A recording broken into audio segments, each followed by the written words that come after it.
Donc, ça fait à peu près 9 heures qu'on est sur la route maintenant. Et on arrive à la ville de Bam. La ville de Bam, c'est un peu la ville martyre de l'Iran, puisqu'en 2003, il y a eu 50 000 morts là-bas, à cause d'un tremblement de terre terrible. Et donc, j'ai juste envie d'aller voir ce qui se passe là depuis les événements. La ville était classée au patrimoine mondial de l'UNESCO.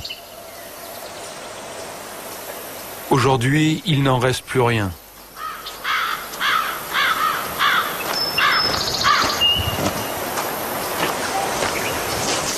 Bon voilà, donc là on est dans ce qui reste de l'ancienne cité de Bam, quoi. On a du mal à s'imaginer, mais en fait ici avant il y avait des enfants qui jouaient, il y avait des musiciens, des poètes qui venaient, enfin la vieille ville vivait en fait. Et maintenant il y a absolument plus rien. Et ils sont en train d'essayer de reconstruire, mais quand une ville de 100 000 habitants a eu 70 000 morts à peu près, c'est ce qu'on m'a dit, c'est difficile de faire renaître de ses cendres ce genre d'endroit, quoi. Et pourtant on peut seulement imaginer la beauté que ça devait être. Regardez ça, c'est vraiment incroyable.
Bienvenue à Téhéran, la capitale de la République islamique, France.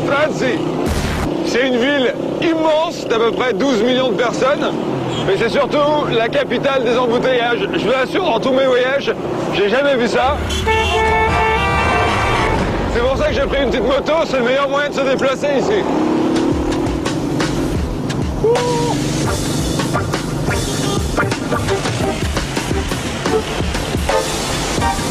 Bon, à Téhéran, quand on est une femme, il n'y a pas 36 façons de se déplacer. Soit on conduit soi-même, soit on peut aussi appeler un taxi-femme. Donc c'est un taxi réservé seulement aux femmes et conduit exclusivement par des femmes. D'ailleurs, il y en a un derrière moi. Et donc, il y en a à peu près 700 des taxis comme ça dans la ville. C'est un business en pleine explosion. Et donc, on va aller voir ce qui se passe.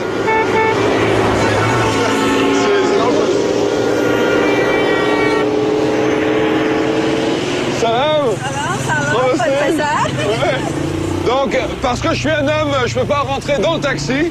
Donc, je suis obligé de faire l'interview avec la moto, quoi.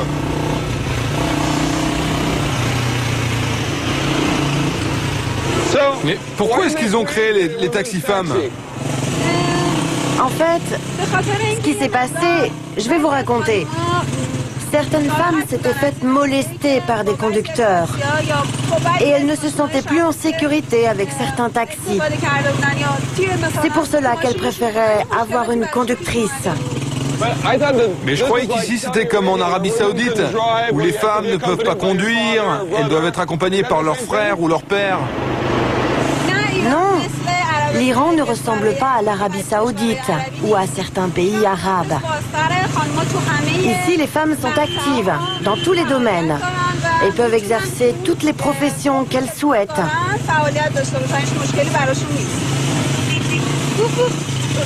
Ça vous arrive souvent ça, que les hommes vous klaxonnent? Parfois, ils nous klaxonnent ou ils font des appels de phare. Mais nous, on les laisse passer et on continue notre chemin.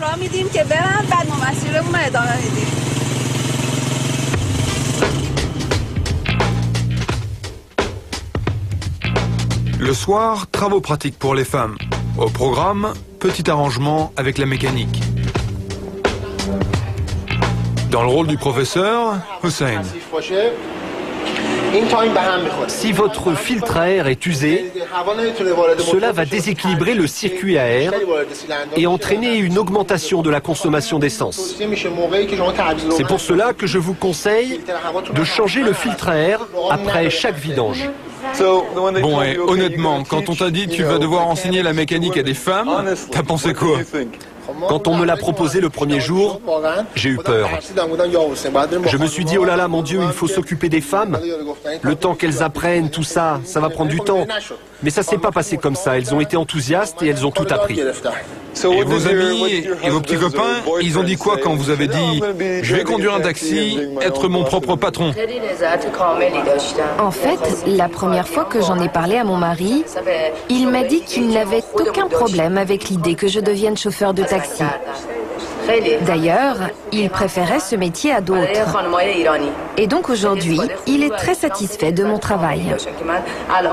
Si je rentre à minuit, il ne me demande pas où j'étais, car il sait que je me plais dans ce travail. Et il sait que je suis en sécurité.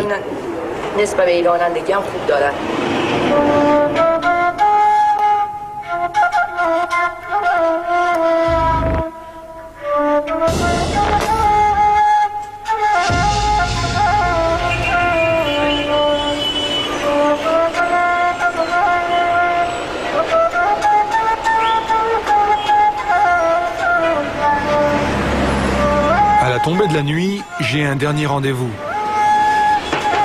En plein cœur de Téhéran. Salam, salam. Je sais, ça a l'air louche, mais ce n'est pas ce que vous croyez. Merci, merci. Ah ouais.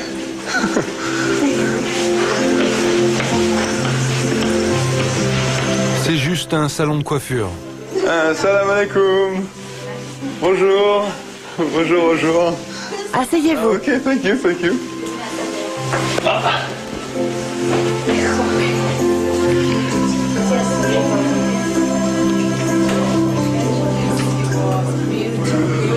Very nice.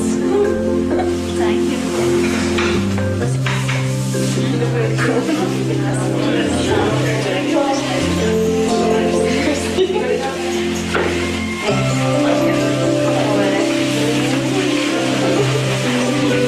Mais je comprends pas. Pourquoi est-ce que vous portez votre voile à l'intérieur du salon?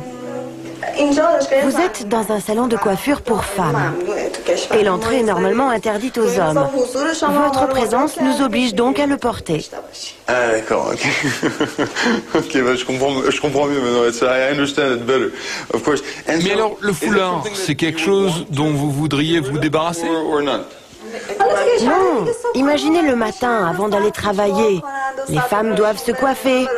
Et là, non, elles n'ont plus de problème. Elles n'auront plus les cheveux comme toi. Elles mettent le foulard et puis c'est bon. Oui, mais vous montrez quand même quelque chose, parce que vous portez le voile sur l'arrière de la tête. Alors forcément, on voit vos cheveux. Est-ce que c'est un signe que les choses sont en train de changer à Téhéran? En fait, dans la rue, il y a différentes sortes de femmes. Les plus religieuses et les plus croyantes se couvrent complètement. Mais il existe aussi des femmes qui laissent apparaître leurs cheveux. Et la société n'oblige pas tout le monde à porter le foulard de la même façon. C'est ça qu'il faut que tu comprennes. Les filles me proposent un petit cours sur le voile. Ça, c'est le modèle arabe. This is Arabi. C'est fou comme ça change le visage. On le porte à la Mecque, à Hijaz, à Médine ou au Liban. Ça, c'est le modèle iranien. Les femmes qui vont travailler ou qu'on voit dans les films le portent comme ça. Ce n'est pas contraignant. Sinon, certaines femmes le portent aussi comme ça.